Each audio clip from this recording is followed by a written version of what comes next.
Oi pessoal, boa noite. Agora vamos para o nosso quarto vídeo. Na verdade vai chamar aula 3, mas é o quarto vídeo para a gente finalizar a reflexão de hoje, né, sobre Brasil contemporâneo, né, retomando, como eu disse, desde o Estado Novo, né. A partir de agora, depois daquela pequeno parênteses que eu fiz para comentar um pouquinho das ideias, né, algumas concepções de conhecimento que estão envolvidas na reflexão que a gente vem fazendo, né? Eu queria começar oferecendo a vocês uma pílula, né? A foto que eu havia me referido, a foto do Jânio Quadros, que é uma foto histórica, né? Uma foto que é a cara do governo dele. Vocês percebem, um pé aponta para um lado, outro pé para o outro, né? O corpo parece que vai em direção a um futuro, o olhar volta para trás, né? E o tronco completamente invertido, né? É uma versão paródica e patética do Anjo de Clee, né? Você já deve ter lido as teses sobre a história, em que o Walter Benjamin descreve e usa magnificamente um dos anjos de Clee, do Paul Klee, para falar sobre a história, né? Quando ele brinca e fala que é o anjo da história, a aparência que o anjo da história deve ter para ele. Essa daqui é uma caricatura grotesca do que seria o anjo da história, né? Porque o Benjamin fala que uma tempestade impele o anjo para o futuro, ao passo que ele olha aterrorizado para o passado, né? E o Jânio Quadros é exatamente essa caricatura, uma figuraça, que nós vamos depois também estudar com mais detalhe. Mas antes né, guardar esse parênteses, né, eu tenho uma outra imagem que eu imprimi para a gente usar como referência, né? Vocês devem conhecer, essa é um clássico do Renascimento, né? Um desenho do Michelangelo, né? Que é chamado O Homem Vitruviano, né? Ele é pensado, Vitruvio era um grande arquiteto que trabalhou muito a ideia de proporção, a ideia de conforto, né? A ideia de uma certa estética pensada na perspectiva de uma certa proporcionalidade, né? E não por acaso esse órgão, esse corpo aqui, traz um pouco essa ideia, né? De uma exploração das diferentes dimensões do homem, né? Vocês viram que ele tem aqui a genitália desenhada, como é bem do Renascimento. A professora Damares provavelmente não gostaria dessa aula, né? Está sendo gravado e vai para o YouTube. Não sei se ela vai me chamar para, de alguma maneira, enquadrar meu conteúdo na ideia da família, né? Mas, de qualquer maneira, é uma imagem que eu gostaria de começar a usar com vocês para a gente explorar a ideia do corporativismo. Eu comecei a introduzir isso no bloco anterior e queria lembrar, de novo, né, que nós, historiadores, nos distinguimos do senso comum exatamente porque as expressões que o senso comum habitualmente usa, para nós, podem se traduzir em conceitos, devem se traduzir em conceitos. Então, quando a gente fala modernidade, a gente está falando de todo um complexo de referências, né? Modernismo, modernização, né? A gente está falando de um complexo de sistemas e modificações que tem uma marca histórica, que tem um registro histórico importante, né? E é o caso do corporativismo, né? Quando a gente hoje ouve as coberturas de mídia, especialmente a mídia é o domínio da doxa, né? da opinião, o domínio do senso comum, né? Não é por mal, e eles têm lá esse saber mais imediato, mais prático, mais explicativo, mais operativo, que cria, de vez em quando, essas contradições, né? A mídia sempre é muito imediatista e acho que o leitor médio, que não é historiador, ele quer uma coisa bem operativa mesmo, né?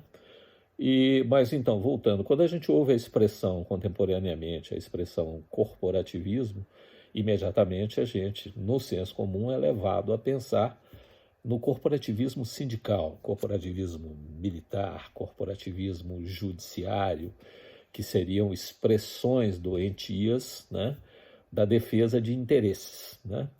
Mas a origem ela é um pouco mais complexa, né? A origem do termo corporativismo é um pouco mais complexa.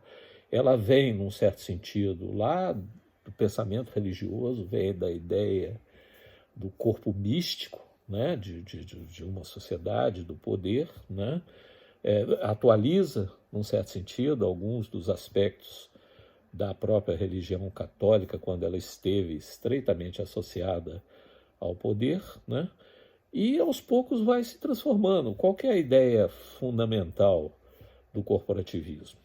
A perfectibilidade da existência do corpo humano, né? Para o corporativismo, o homem é feito à imagem e semelhança de Deus. E, portanto, ele é infalível e ele é funcional. Ele tem diferenças, né? A gente vê aqui no corpo vitruviano a existência de órgãos. Mãos, um órgão genital, né? Pés, né? Pernas, né? São órgãos que a ciência já naquele tempo tinha demonstrado que tem uma especialização de funções, né? Embora o conjunto celular tenha uma carga genética única num mesmo indivíduo, as funções de cada órgão são construídas a partir da harmonização do corpo, né? Então, um corpo epilético é um corpo em que o cérebro não consegue comandar, vamos chamar assim, né? Um corpo onde as mãos assumem a função do cérebro, obviamente, é um corpo dissonante, é um corpo que não tem funcionalidade, né? Embora, se a gente for fazer um exame de carga celular, de carga de DNA, se preferirem, a gente vai perceber que quase sempre, né, a carga é a mesma, né? Se você quer investigar uma cena de crime, tanto faz uma unha quanto uma gota de esperma, quanto um pedaço de pele ou uma gota de sangue, elas vão dar a carga de DNA de um indivíduo, é a mesma carga. Porém, no corpo, as funcionalidades são distintas, né? E é assim que a teoria foi construindo a ideia do corporativismo. Portanto, nós temos, todos nós, seres humanos, né? Nós temos as mãos, né?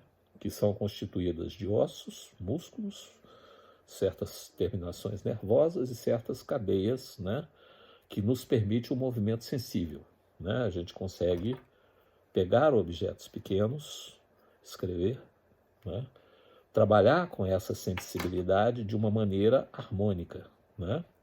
Logo depois da mão nós temos o antebraço. Essa blusa está imunda, né? É o dia a dia.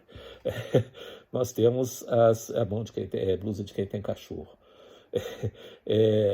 Nós temos o antebraço, que em geral tem uma ossatura mais longa, mais forte, mais resistente, e uma musculatura também menos afeita à sensibilidade, é mais à força.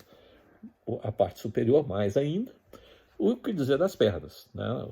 O osso mais forte que o nosso corpo tem é o fêmur, né? E as pernas, supostamente, elas dão sustentação ao nosso organismo. Todos eles são constituídos com o mesmo DNA, com a mesma carga genética, porém, cada um tem sua função. Não dá para caminhar sobre as mãos, porque com o tempo as mãos vão perder essa sensibilidade, essa elegância que supostamente se tem, né? Caminhar sobre as mãos nos aproximaria perigosamente dos símios, né, dos demais primatas, e obviamente isso não é desejável do ponto de vista dessa doutrina. E mais do que tudo, né, esses órgãos de motricidade, de resolver coisas, eles são comandados por um cérebro. É o cérebro que superintende tudo, né? É o cérebro que tem a visão do conjunto, é o cérebro que dá os comandos, por exemplo, para a gente caminhar. Ainda que a gente não perceba, o cérebro diz, olha, mova a perna esquerda, mova a direita, de modo a equilibrar seu corpo, etc, etc. E, obviamente, isso cria, né, uma centralidade para o cérebro que, metaforicamente, é transmitida para o governo. É o governo que tem o poder de determinar as ações, seja das mãos, os trabalhadores, seja das pernas, né, o sistema de circulação de mercadoria, de pessoas, etc., seja também dos órgãos que compõem o organismo. E aí tem um detalhe, a sutileza que está nos textos do Estado Novo e está nos textos de segurança pública, que explica muito da nossa violência estrutural, né? Existem partes do nosso corpo que realizam funções independente de um comando cerebral. Por exemplo, né, o fígado, que é uma espécie de filtro, né, e que produz uma limpeza do organismo. Órgãos internos com muita frequência fazem isso, eles produzem enzimas, a proteção do organismo, etc. E fazem sem comando cerebral. Quando a gente recebe um ataque de vírus, né, que eu espero que ninguém receba do corona, a gente começa a produzir reações, né? O nariz começa a produzir uma certa mucosa, né, que vai, num certo sentido, isolar aquela ameaça. A gente começa a ter coriza, às vezes o peito enche com essa mesma mucosa e a gente começa a tossir e a expelir um pouco disso. Cada um disso que a gente expele tem um pouquinho de vírus neutralizado, né?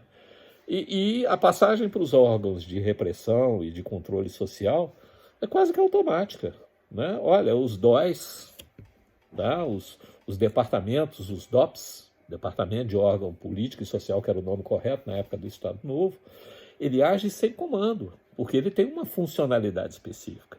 Combater o comunismo, combater a desordem, combater, digamos assim, a anomia social. Então, desse ponto de vista, ele é um órgão, para ter a sua funcionalidade, ele não precisa ter limitações governamentais. Ele faz o que ele quer.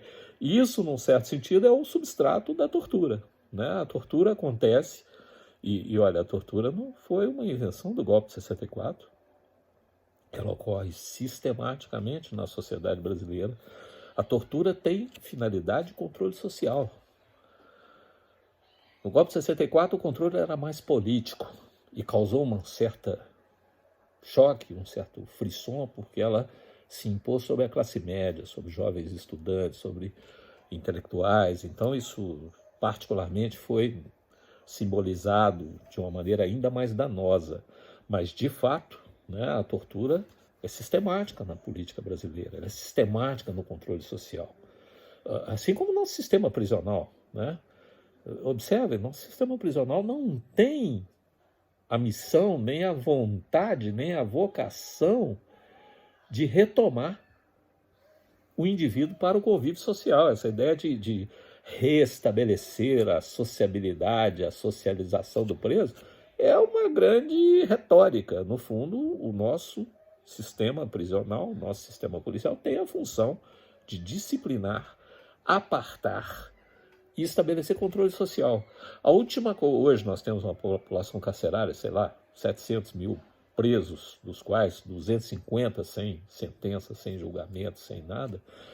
A função desses 200 mil, a função desses 700 mil, definitivamente não é a ressocialização. A função é mostrar para os que estão fora que o poder vai te alcançar, né?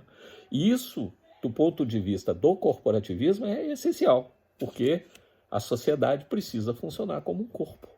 E um corpo não tem contradições, um corpo não tem partes, não tem partidos. Um corpo é uno. A mão esquerda não pode divergir da mão direita. Tem um personagem do Peter Sellers no filme Doutor Fantástico, do Stanley Kubrick, que é genial, que ele tinha uma mão mecânica que não obedecia o comando. Então, uma hora a mão queria fumar e ele não queria. Era um patético, né? E esse seria talvez a situação da anomia, né, pensada pelo sistema corporativista. Mas, de fato, né, o que nós temos nesse sistema é uma busca de um controle social cada vez maior e um controle da sociedade civil sobre, um controle do Estado sobre a sociedade civil, um controle cruel, um controle violento e que é a essência do corporativismo. Então, quando a gente ouvir falar corporativismo na mídia, lembre-se, o nosso sentido de historiador, o nosso sentido historiográfico vai muito mais além. Ele é histórico e ele é conceitual. Ok? Vamos ficando por aqui. Semana que vem tem mais. Depois eu vou mandar uma referência. Um abraço. Tchau.